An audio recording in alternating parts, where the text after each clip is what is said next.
Nah, hari ini dilanjutkan dengan Injil Matius pasal 6 ayat 12. Mari kita baca ayat pasal 6 ayat 12 ini. 1, 2, 3. Dan ampunilah kami akan kesalahan kami, seperti kami juga mengampuni orang yang bersalah kepada kami.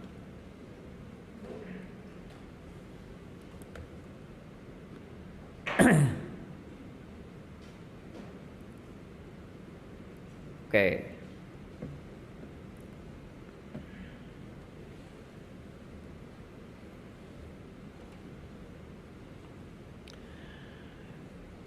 Kalau bicara soal pengampunan, saya yakin ini bukan hal yang baru bagi Anda dan saya. Bahkan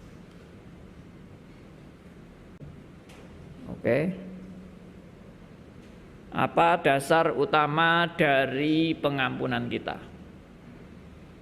Nah, kalau orang lain aja mengerti tentang pengampunan, bagaimana orang Kristen mengerti tentang pengampunan? Apakah hanya sekedar ya kalau orang bersalah ya kita ampunilah. Jadilah orang yang baik. Jadilah orang yang berbelas kasihan. Jangan jadi orang yang kejam. Ya, saya kira semua orang akan mengakui dan akan juga ya mau mengakui lah bahwa memang mengampuni itu suatu pekerjaan yang baik. Itu bukan hanya milik orang Kristen, tapi orang yang enggak Kristen pun juga memikirkan hal itu. Bahkan kalau mungkin istilah bahasa Tionghoa itu saya bukan orang yang bisa bahasa Tionghoa, tapi sering-sering ada istilah, kamu ini jangan jadi orang yang juaji. Ya, apa itu juaji? Mbocingli. Yaitu istilah-istilah yang mau menunjukkan orang ini, kamu tuh harus jadi orang yang baik lah, begitu istilahnya begitu. Jangan jadi orang yang yaitu tidak berbudi baik, ya, yang karakternya jelek. Nah, apakah kekristenan itu mengadakan pengampunan itu dengan dasar yang seperti itu? Oke.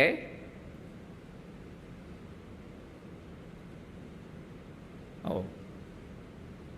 Mana ini?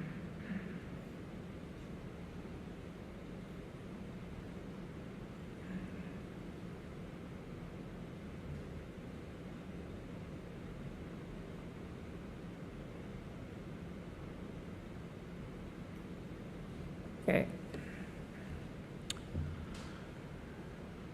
Nah, saya tulis di sini apa dasar utama dari pengampunan kita? Rasa kemanusiaan, kesalahan yang tidak perlu diperhitungkan, kita tidak tega, kita berbelas kasihan dan lain-lain. Nah, ini ada pertimbangan-pertimbangan pengampunan dengan dasar-dasar yang seperti ini. Nah, apakah ini memang dasar-dasar orang Kristen di dalam memberikan pengampunan?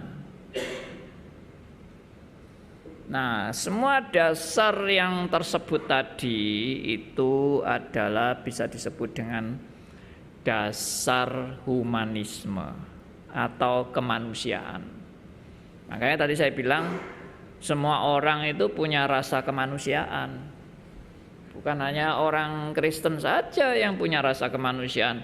Orang yang tidak Kristen, agama-agama lain juga punya rasa kemanusiaan. Itu disebut dengan humanisme. Tetapi kalau kita sudah mengerti dan memahami filsafat dan membandingkan dengan iman Kristen, Maka saya berani menyebut humanisme ini bersifat antroposentris. Antroposentris itu adalah berpusat pada manusia. Pengampunan yang berpusat pada manusia. Ya, seperti yang tadi saya katakan, saya rasa kok ini enggak.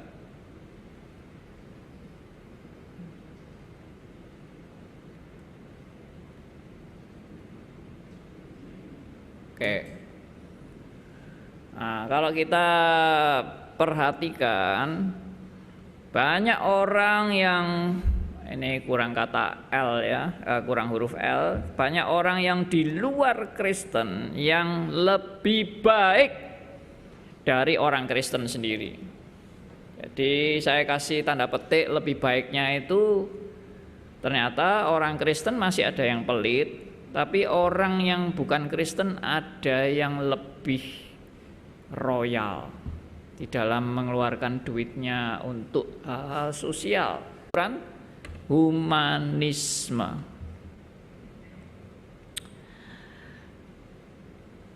Saya justru mengakui secara de facto-nya bahwa orang Kristen memang tidak lebih baik dari orang bukan Kristen.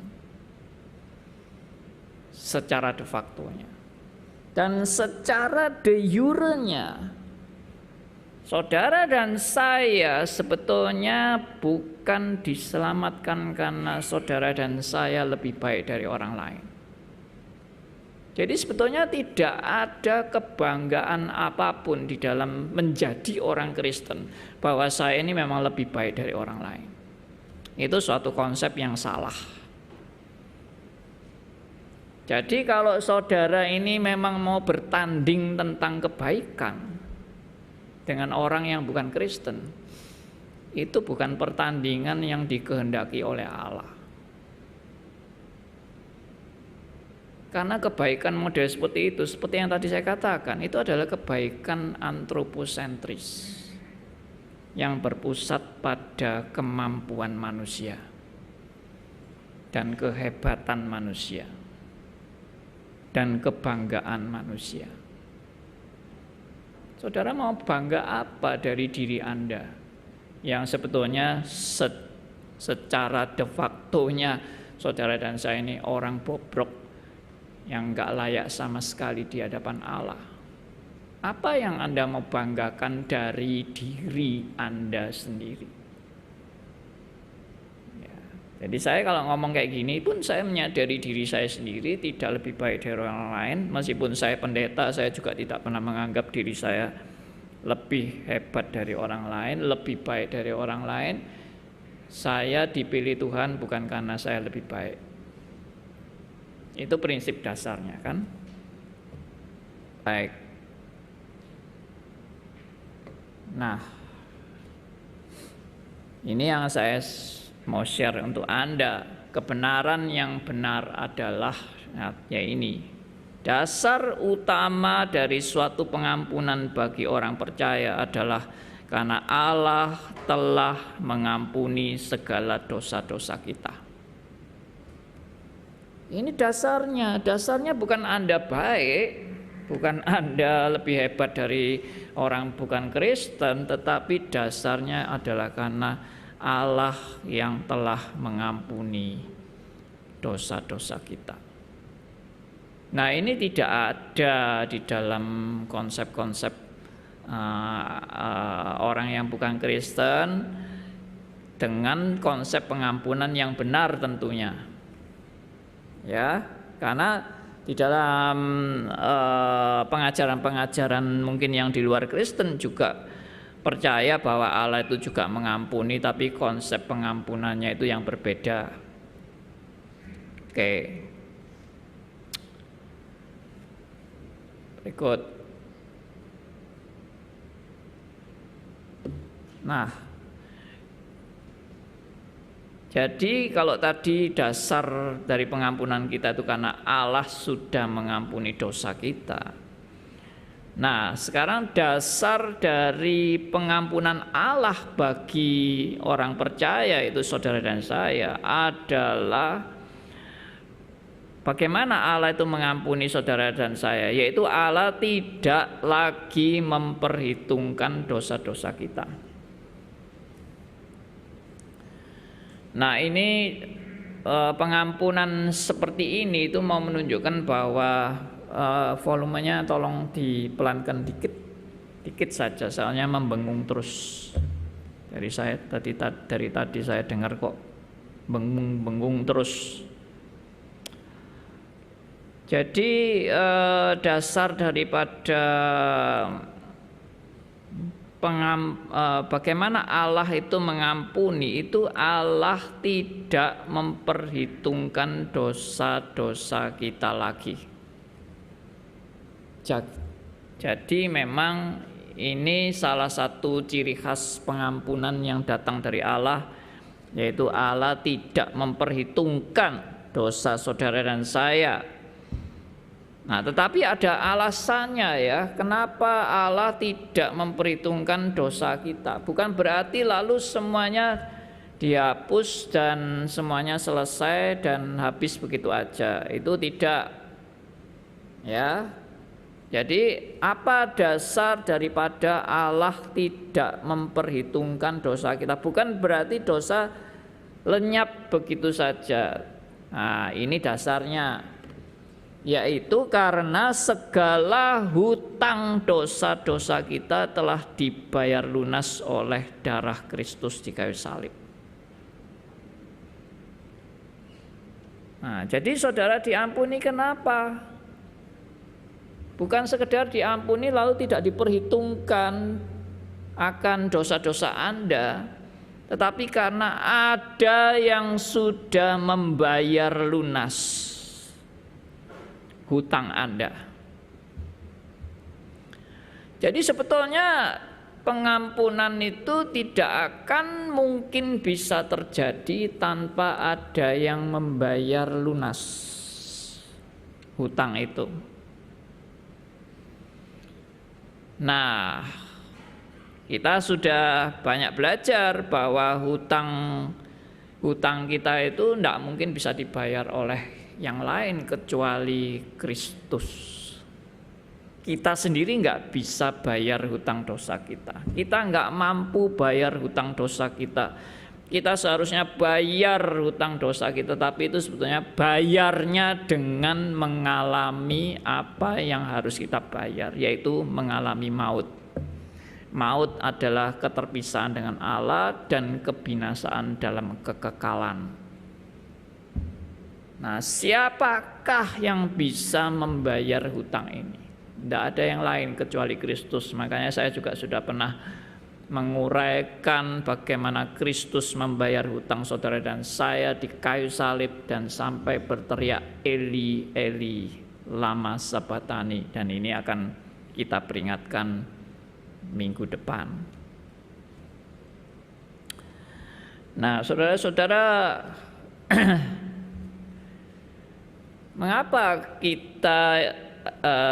mengapa Kristus yang membayar lunas hutang dosa-dosa kita?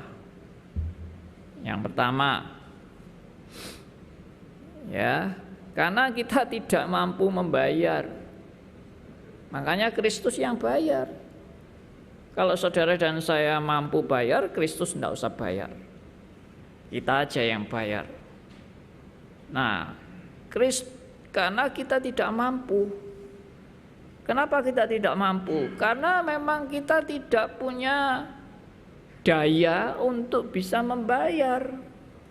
Kita bukan membayar bisanya, kita cuma bisanya menjalani hutang itu yang seharusnya kita bayar. Itu hutang itu kita alami, yaitu bayarnya dengan begitu. Jadi sama seperti orang kena hukuman denda 100 miliar atau penjara 50 tahun. Nah, denda 100 miliar aku tidak mungkin bayar. Jadi aku bayarnya bagaimana? Ya masuk penjara. 50 tahun itu bayaranmu. Nah, Anda suruh bayar dengan maut. Mampu nggak bayar dengan maut? Anda tidak bisa membayar dengan maut, lalu Anda bebas dari maut. Bagaimana caranya membayar maut dan bebas dari maut? Itu kan tidak mungkin. Anda hanya bisa menjalani maut itu. Nah, makanya tidak mampu bayar. Poinnya di situ. Jadi Anda dan saya tidak mampu bayar. Mampunya apa? Mampunya menjalani.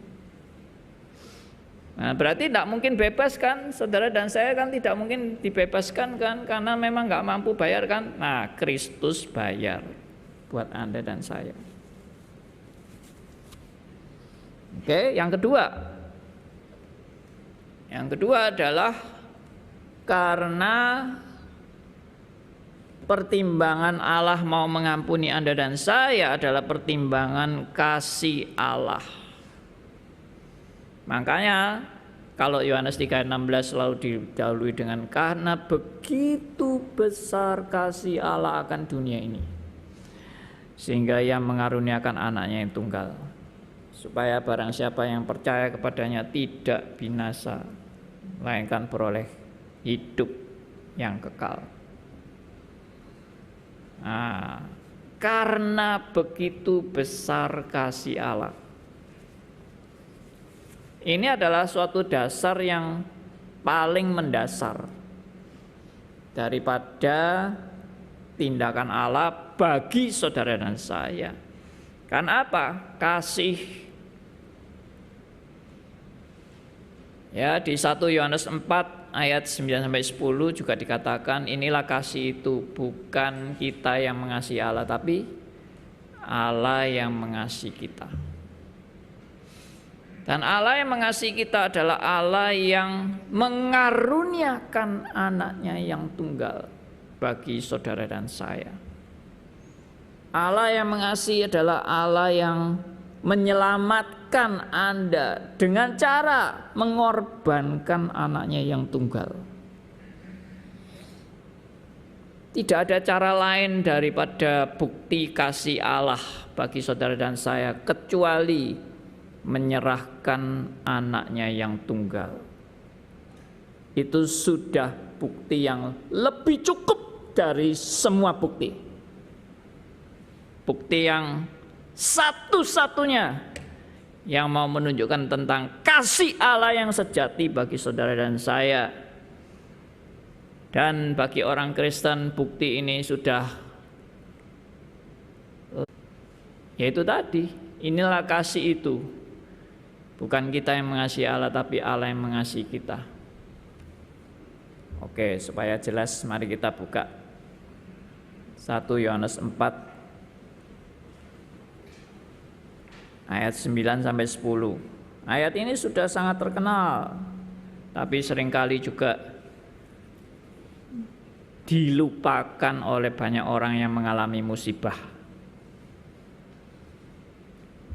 Mari kita baca sama-sama 1 Yohanes 4 ayat 9-10. 1, 2, 3.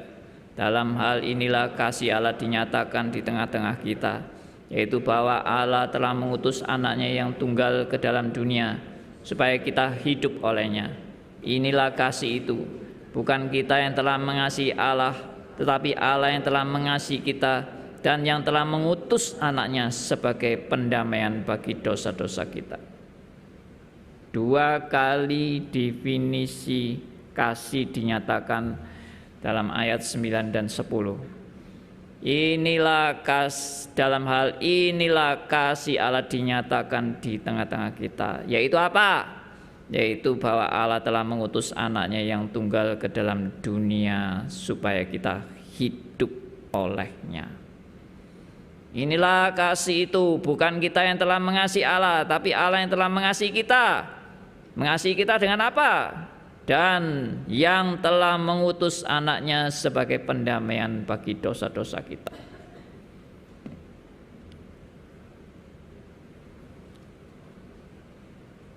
Kalau orang selalu berorientasi kepada kesembuhan, berorientasi kepada kekayaan, berorientasi kepada kesuksesan, ya, keberhasilan hidup, kenikmatan, luput dari masalah, malapetaka, musibah dan sebagainya, itu orang tetap nggak ngerti kasih Allah. Tapi memang terbukti. Saya tadi baru cerita kepada Pak Michael bahwa saya lagi membimbing seseorang yang baru kena musibah, yaitu istrinya baru meninggal. Masih muda, umur kurang lebih 40. Dan berat. Perjuangan istrinya berat, luar biasa. Mereka mengikuti persekutuan doa. Lalu diyakinkan, kalau beriman pasti sembuh, kalau berharap kepada Tuhan pasti sembuh. Waduh, semua persekutuan doa mereka ikuti. Dengan harapan sembuh, sembuh, sembuh. Bahkan sampai mereka cerita saking berharapnya untuk sembuh itu, sepertinya moga-moga saya hadir di persekutuan doa ini, Tuhan memberikan kesembuhan, berbelas kasihan. Moga-moga Tuhan hadir dan menjamah saya untuk sembuh. Sampai terobsesi. Lalu si hamba Tuhannya, saya melihat ada orang yang sakit kanker di sebelah kanan saya. Sekarang Tuhan menjamah dia. Oh, apakah saya? Apakah saya? Sampai begitu. Bayangkan.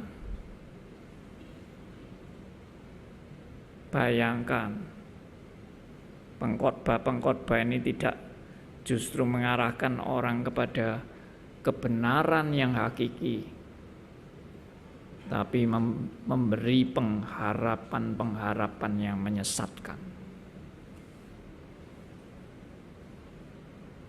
Akhirnya tambah lama tambah sakit, sampai akhirnya diamputasi tangannya, tinggal satu. Istri saya mendengar radio RMC dan kami sangat diberkati. Loh, gimana ceritanya? Ya, ini istri saya baru mengalami musibah yang berat sekali, sampai kami benar-benar berharap Tuhan menyembuhkan, Tuhan memberi mujizat. Kami sampai stres. Kenapa Tuhan tidak kasih? Kenapa Tuhan tidak menyembuhkan? Kenapa Tuhan tidak memberi mujizatnya? Sampai stres luar biasa. Kami berharap luar biasa, tapi akhirnya tangan istri saya harus diamputasi. Dan dia waktu menghadap ke saya, tangannya sudah satu nggak ada, sebelah kiri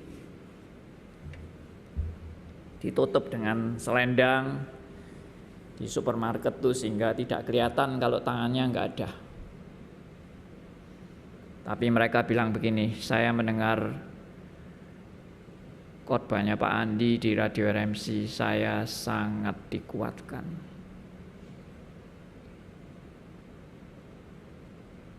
Oh ya, saya bilang.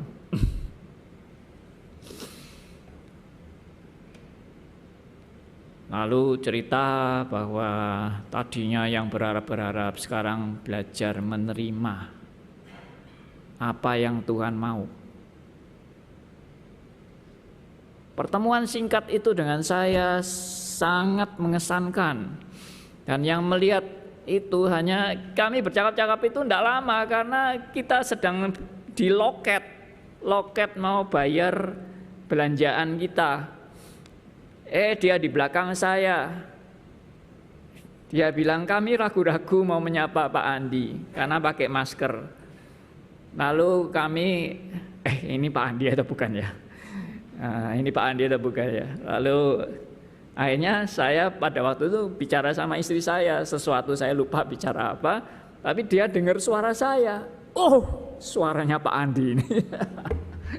Dengar di radio tapi wajahnya nggak jelas, ya toh?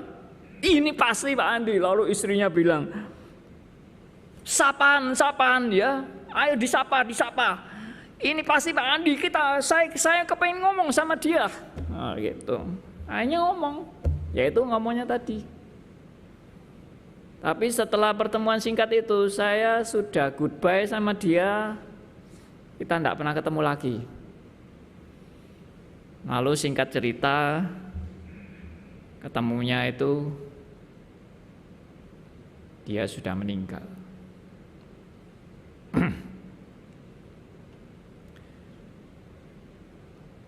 Nah, saya menyesalnya itu kok nggak saya follow up ya.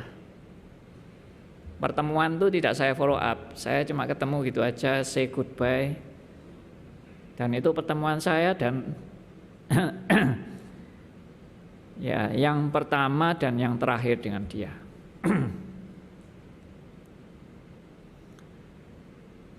Ya oke.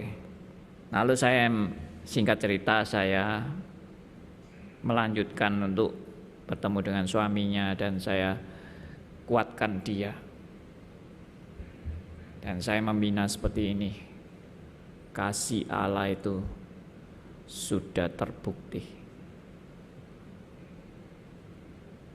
Ya memang saya tahu tidak mudah menerima itu.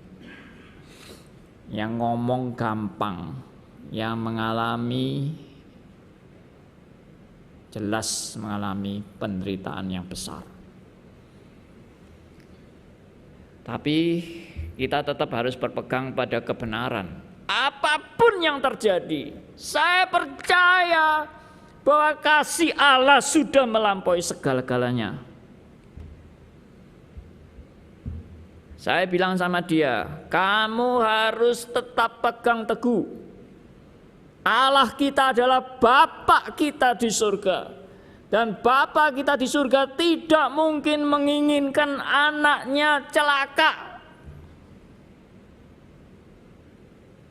Bapa di surga selalu memberikan yang terbaik bagi anak-anaknya. Dan yang terbaik itu adalah segala sesuatu yang terjadi dalam hidup anak-anaknya, itu yang terbaik. Kan kita seringkali berpikir kalau yang terbaik itu yang tidak mati. Dia bilang sama saya, Pak, bukankah kalau istri saya tidak mati itu lebih bagus? Karena dia cerita akibat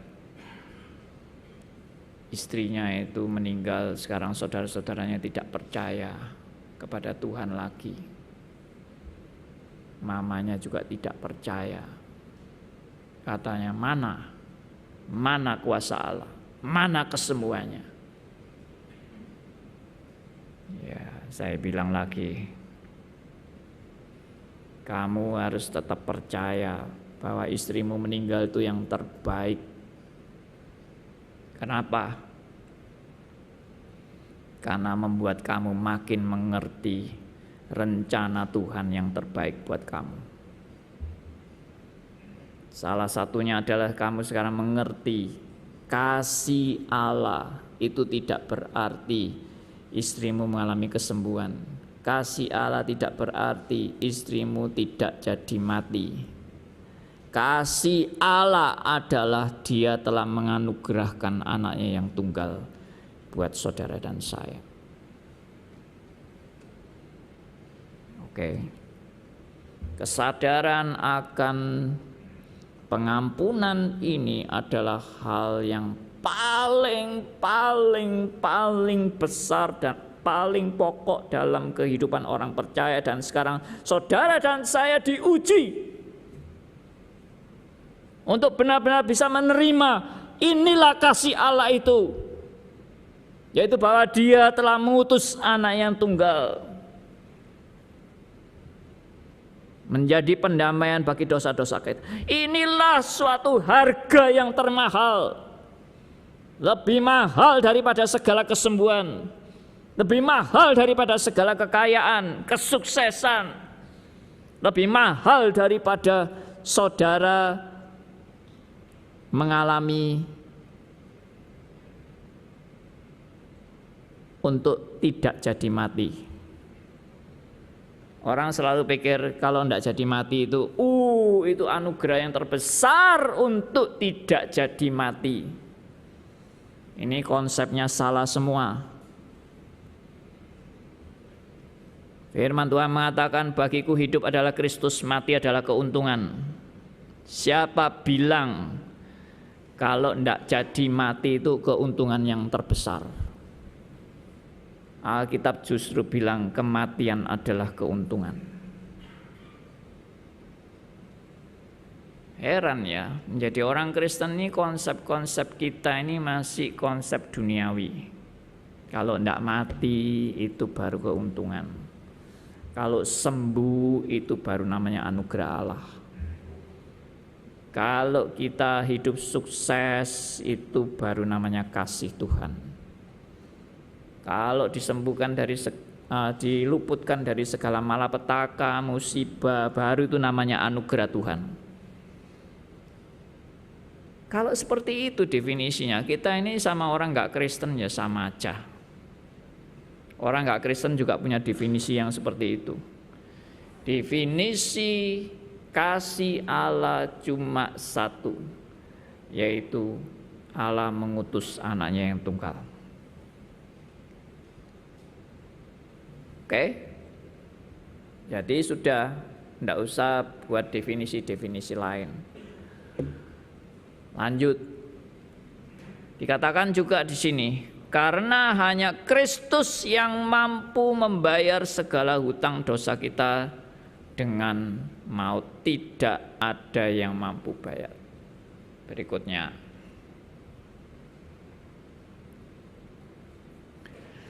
Pengampunan dari Allah ini menyadarkan pada kita bahwa betapa besar dosa-dosa kita kepada Allah dan betapa tidak layaknya kita di hadapan Allah. Ini yang paling krusial dalam hidup Anda dan saya, yaitu bahwa dosa-dosa Anda terhadap Allah itu amat sangat besar. Dan ini yang paling fatal dalam hidup Anda. Kalau sampai Anda tidak diampuni oleh Allah, inilah kefatalan yang paling fatal. Inilah kecelakaan yang paling kecelakaan. Inilah penyakit dari segala penyakit, yaitu dosa-dosa Anda yang tidak terampuni. Artinya apa yang saya mau katakan di sini? Artinya adalah kalau sampai saudara dan saya diampuni, itu sudah benar-benar karya Allah yang terbesar. Sehingga kita tidak perlu menuntut Allah yang lain. Allah berbuat yang lain bagi kita, itu sudah cukup. Kasih karunia Allah bagi kita itu sudah amat sangat cukup dan melebihi segala sesuatu. Loh Pak, kalau begitu kita tidak boleh minta-minta yang lain. Silakan minta yang lain, itu tidak disalahkan, tapi jangan Anda berpikir bahwa anugerah Allah yang terbesar itu tidak cukup bagiku. Kalau saya menyadari bahwa anugerah Allah yang terbesar itu sudah cukup bagiku, maka yang lain itu hanya bonus-bonus tambahan, bisa diberikan, bisa tidak diberikan. Dan itu semua ada di dalam kedaulatan dan rancangannya yang sempurna bagi setiap saudara dan saya.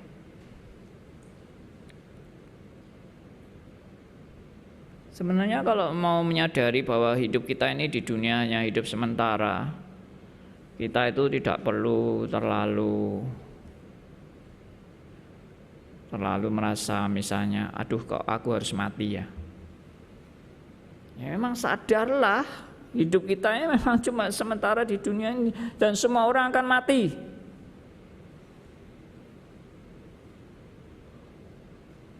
Semua umur. Ada bayi yang mati. Ada balita umur 5 tahun mati. Ada remaja yang mati. Ada pemuda yang mati. Ada orang dewasa mati. Ada orang tua yang mati. Semua mati. Kenapa seolah-olah mati itu menjadi sesuatu yang malapetaka terbesar dalam hidup Anda dan saya? No. Bagi orang percaya mati bukan malapetaka terbesar. Sekali lagi, bagiku hidup adalah Kristus dan mati adalah keuntungan. Itu kata Rasul Paulus. Di Mazmur 116 ayat 15 dikatakan, sangat berharga di mata Tuhan kematian setiap orang-orang yang dikasihinya. Sangat berharga di mata Tuhan kematian orang yang dikasihinya. Jadi kita jangan jadi orang Kristen yang terus konsepnya tentang kematian itu mengerikan, kematian itu sesuatu malapetaka, kematian itu musibah, kematian itu sesuatu yang amat sangat buruk. No. Saya beberapa kali khotbah tentang kematian dan saya juga sebutkan bahwa kematian itu kan dari dulu sudah ada kematian. Dari zaman Adam dan Hawa sudah ada kematian. Sampai zaman sekarang juga terus kematian bergiliran terus.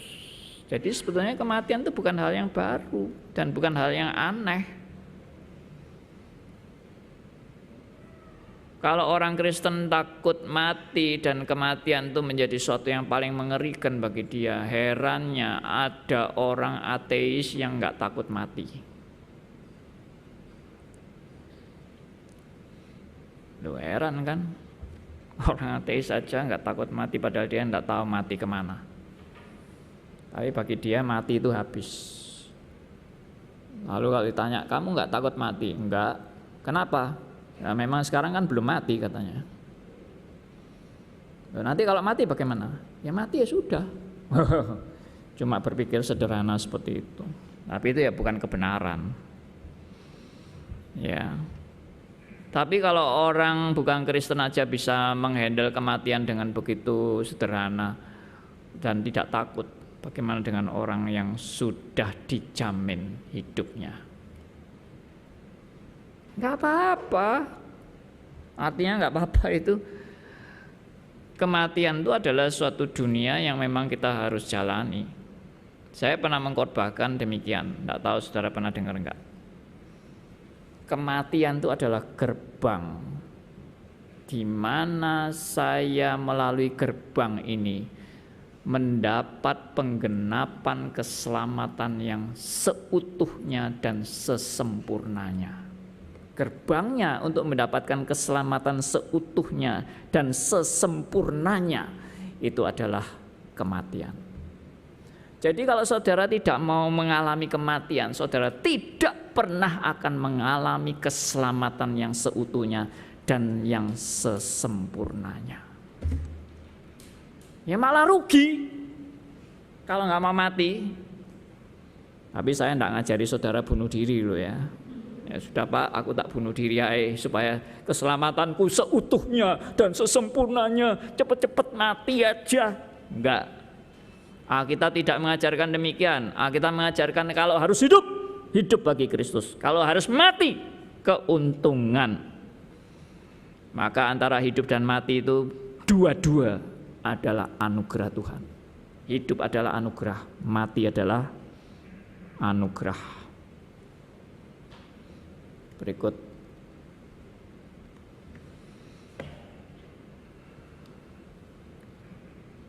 Kok kelewatan ini?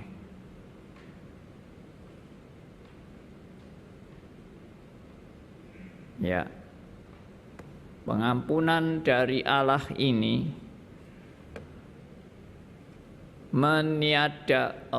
bukan ini. Bentar. Oke.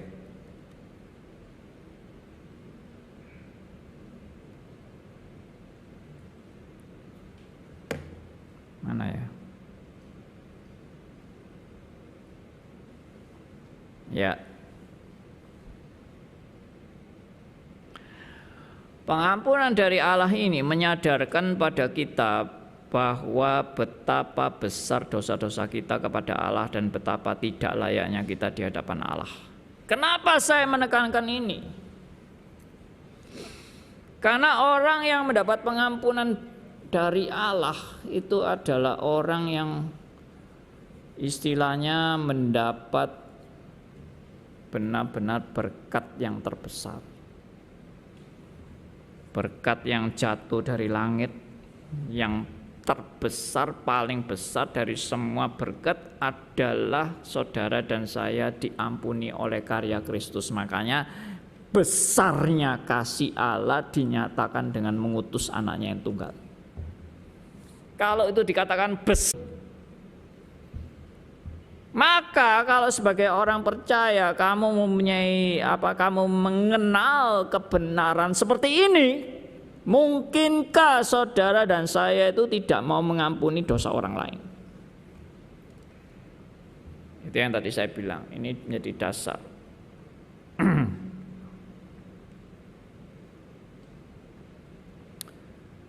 Jadi kalau Anda dan saya menyadari ketidaklayakan, maka orang yang seperti ini itu perlu dikasih tanda tanya.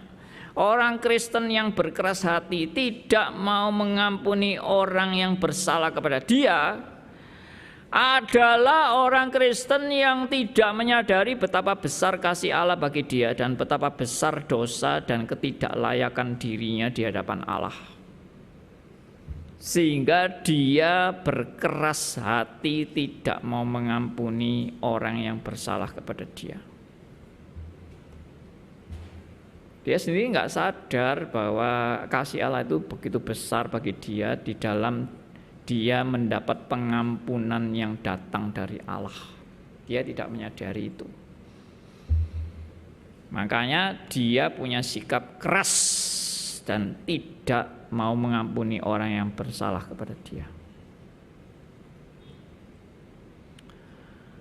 Atau orang ini memang tidak pernah mengalami kasih Allah. Makanya modelnya kayak gitu. Meskipun namanya Kristen, tidak berarti Kristen itu sudah benar-benar menjadi orang percaya. Banyak orang Kristen yang salah. Seperti tadi saya bilang juga kepada suami yang ditinggal istrinya ini. Dia bilang, wah, kalau misalnya istri saya sembuh, pasti orang tuanya dan saudara-saudaranya pasti jadi Kristen lebih sungguh-sungguh. Saya bilang tidak pasti.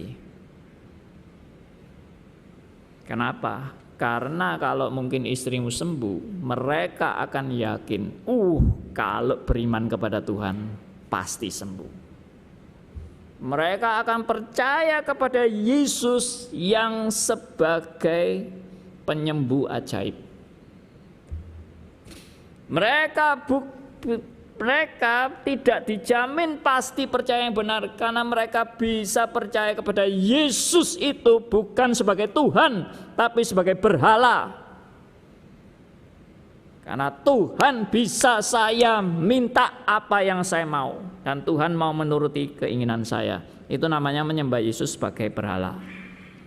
Kalau menyembah Yesus sebagai Tuhan, justru aku yang harus belajar tunduk kepada apa yang Tuhan mau, bukan Tuhan yang harus tunduk kepada apa yang saya mau. Jadi nggak dijamin kalau istrimu sembuh pasti saudara-saudaranya dan orang tuanya menjadi lebih percaya. Belum tentu. Dan sekarang Tuhan mau membuktikan Tuhan yang benar, bukan Tuhan yang nuruti kemauan manusia. Dan menyembah Tuhan yang benar, bukan Tuhan yang harus nurut Anda. Anda yang harus nurut Tuhan.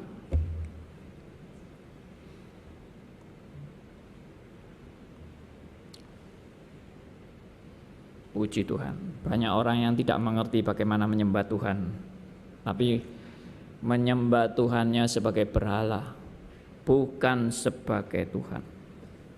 Oke, lanjut.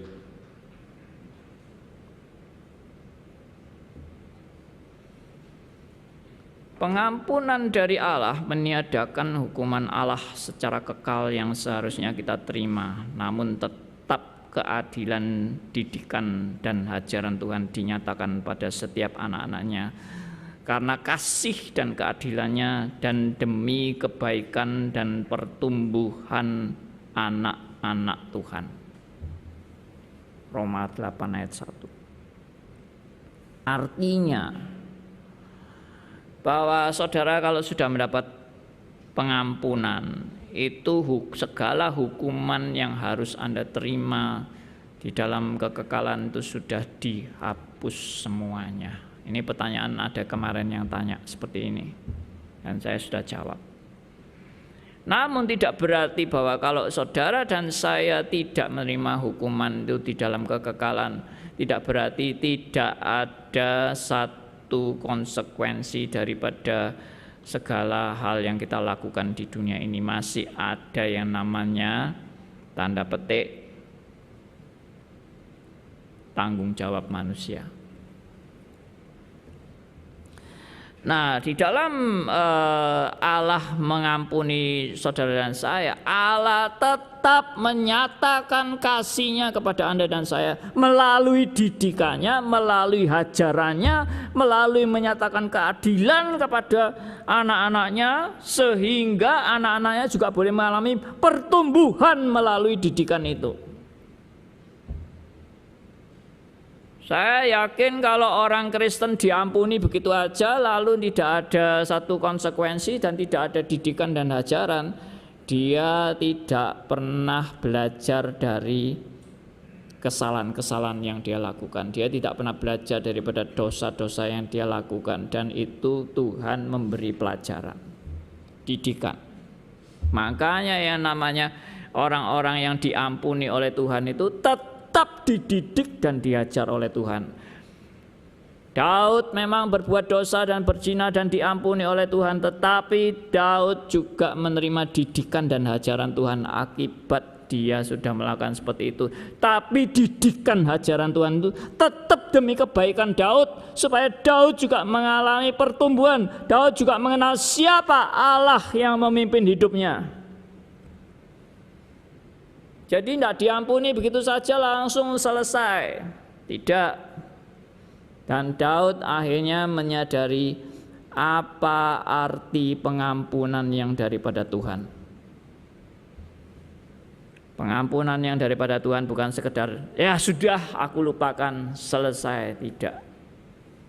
Pengampunan yang daripada Tuhan diikuti dengan didikan dan ajaran untuk menyatakan kebenaran dan membuat anak Tuhan ini bertumbuh.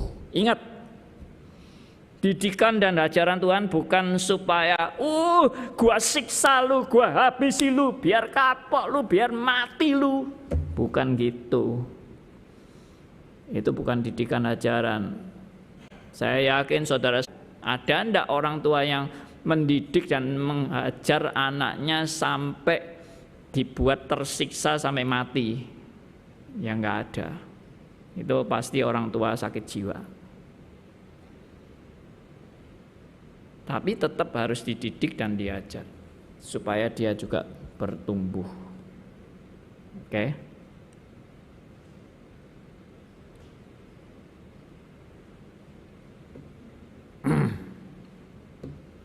Ternyata di Alkitab dinyatakan bahwa ada orang yang tidak layak diampuni, yaitu orang-orang yang tidak membutuhkan pengampunan daripada Tuhan dan yang merasa dirinya sudah baik di hadapan Tuhan dan mampu melakukan kebaikan di hadapan Allah.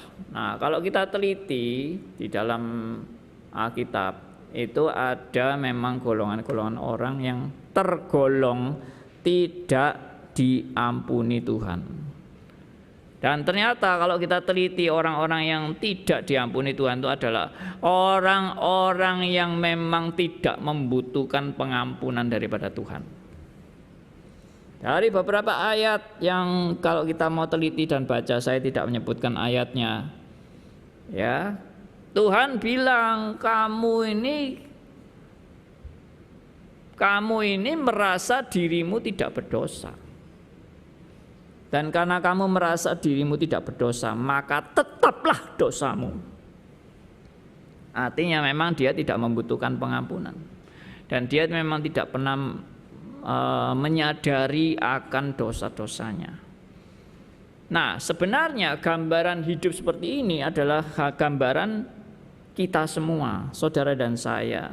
Saudara dan saya itu juga kalau dalam keadaan buta rohani, semua saudara dan saya tidak membutuhkan pengampunan daripada Tuhan. Karena apa? Semua orang diyakinkan bahwa saya bisa berbuat baik. Saya mampu untuk membayar hutang-hutang dosa saya. Jadi tidak perlu pengampunan yang sampai Yesus berkorban dan sebagainya. Itu tidak perlu. Yang saya bisa sanggup untuk berbuat baik di hadapan Allah. Nah, orang-orang seperti ini itu adalah gambaran Anda dan saya. Kalau bukan karena anugerah Tuhan, saudara mata rohaninya juga tetap buta dan merasa saya sanggup untuk berbuat baik dan membayar hutang-hutang dosa kita. Kalau sampai kita disadarkan saya tidak sanggup, itu adalah anugerah Tuhan. Jadi sebetulnya jalan hidup orang percaya sampai menerima pengampunan daripada Allah adalah menyadari betapa besar dosa-dosaku dan aku sebenarnya patut dibinasakan. Hanya karena kasih Kristus saja saya boleh diampuni dan diselamatkan. Itulah prinsip pengampunan. Semua pengampunan ini bukan menunjukkan kita orang yang baik dan kemuliaan tertuju pada kita, tetapi Allah yang maha baik, yang telah mengampuni kita dan yang harus dimuliakan di dalam dan melalui hidup orang percaya dan mau mengampuni kesalahan sesamanya. Saya mengajak saudara membaca dari Matius pasal 6 tadi. Doa Bapa kami tadi ya. Tadi kan ayat 12. Sekarang saya mengajak saudara baca ayat 12 sekali lagi dibaca dan ayat disambung dengan ayat 14 dan ayat 15. Kita baca dulu ayat 12. 1, 2, 3. Dan ampunilah kami akan kesalahan kami seperti kami juga mengampuni orang yang bersalah kepada kami. Ayat 14. Karena jikalau kamu mengampuni kesalahan orang, Bapamu yang di surga akan mengampuni kamu juga. Tetapi jikalau kamu tidak mengampuni orang, Bapamu juga tidak akan mengampuni kesalahanmu. Wah, ini seakan-akan ini pengertiannya adalah pengampunan yang saya bisa peroleh itu adalah pengampunan yang bersyarat. Kalau saya mau mengampuni orang, baru Bapak di surga mau mengampuni. Tapi kalau saya tidak mau mengampuni, Bapak yang di surga juga tidak mau mengampuni. Wah, gara-gara ayat ini saya terpaksa mengampuni supaya saya diampuni. Apa begitu pikirannya? Jelas tidak. Kalau seperti itu alasan Anda mau mengampuni orang supaya Anda diampuni, berarti orientasi tindakan Anda mengampuni orang lain adalah demi kepentingan Anda. Demi Anda memperoleh pengampunan daripada Tuhan, makanya Anda mau mengampuni orang. Bukankah begitu? Kalau Anda mau mengampuni orang dengan dasar supaya Tuhan mau mengampuni saya, berarti tetap pengampunannya itu orientasinya adalah si aku. Berarti itu tetap namanya antroposentris. Tuhan tidak mengajarkan pengampunan model seperti ini, tapi kalimatnya ini kok begini. Kalimat ini mau menunjukkan suatu tanda orang yang sudah diampuni dan orang yang belum diampuni. Saya percaya bahwa orang yang sudah diampuni oleh Tuhan, orang yang hatinya dibimbing oleh Roh Kudus. Saya percaya orang yang sudah diampuni oleh Tuhan, orang yang akal budinya sudah diperbarui. Saya percaya orang yang sudah diampuni oleh Tuhan adalah orang yang orientasinya adalah apapun yang dia lakukan merupakan suatu ucapan syukur kepada Allah yang sudah mengampuni dosa-dosa kita. Jadi orientasinya bukan supaya saya diampuni, supaya saya dapat berkat, supaya Tuhan membalas saya. Itu tetap egosentris. Tuhan mengampuni saudara dan saya bukan karena Anda mampu mengampuni orang lain. Justru karena Tuhan mengampuni Anda dan saya, kita diberi kemampuan mengampuni orang lain. Maka ini menunjukkan suatu tanda orang yang mau mengampuni orang lain adalah orang yang sudah diampuni. Tapi orang yang tidak mau mengampuni orang lain sebenarnya adalah orang yang tidak pernah sungguh-sungguh menerima pengampunan yang sejati. Mari kita merenungkan kebenaran ini.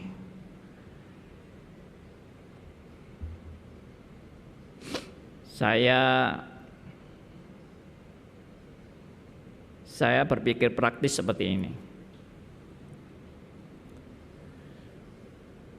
Kalau orang lain itu kesalahannya, kita biasanya sulit mengampuni orang lain. Kenapa? Karena bagi kita kesalahan dia terlalu besar.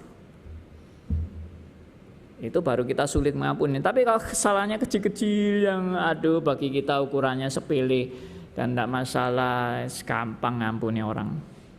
Tapi kalau membuat kita sakit hati yang benar-benar sakit, kita dikhianati sampai benar-benar kita habis hancur gara-gara dia, rasanya sudah nggak bisa lagi ini orang kayak gini diampuni. Gitu kan? Kita merasa dia sudah melakukan kesalahan dosa yang amat besar bagi kita, entah itu apapun. Dan memang banyak orang yang mengalami kepahitan-kepahitan seperti ini sehingga sulit mengampuni.